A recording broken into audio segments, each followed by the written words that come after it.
Selamat malam, para pecinta cerita horor. Malam ini, izinkan saya membagikan kisah mencekam yang terjadi di sebuah desa terpencil di kaki gunung. Namaku Hendra, seorang kontraktor yang baru saja membeli sebidang tanah di desa Karanganyar. Harganya sangat murah untuk ukuran tanah seluas itu. Terlalu murah malah, hingga membuatku curiga. Namun hasrat untuk membangun rumah impian mengalahkan segala keraguan. Saat penggalian fondasi dimulai, para pekerja menemukan sebuah makam tanpa nama. Hanya ada nisan kayu lapuk tanpa identitas. Penduduk setempat tidak ada yang tahu atau mau bicara tentang makam itu. Mereka hanya menunduk dan bergegas pergi saat kutanya. Aku ingin berteriak tapi suaraku tertahan. Sosok itu mendekat, mengulurkan tangan kurusnya yang sepucat mayat. Setiap malam, sosok itu membawaku ke masa lalu desa ini. Kulihat kejadian mengerikan puluhan tahun silam, sebuah ritual terlarang yang memakan korban jiwa. Seorang dukun yang menggunakan ilmu hitam untuk menguasai desa, hingga penduduk memberontak dan menghabisinya dengan cara yang mengerikan. Dan mengapa tidak ada yang mau membicarakan makam tanpa nama itu?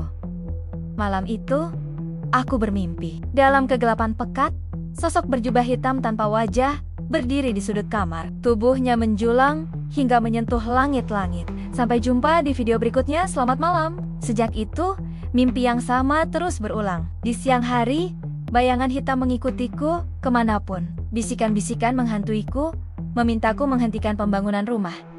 Tapi aku tetap keras kepala. Kondisi mentalku memburuk. Aku nyaris tak bisa membedakan mimpi dan kenyataan. Mataku terbuka kosong. Mulut menganga dalam ekspresi ketakutan abadi.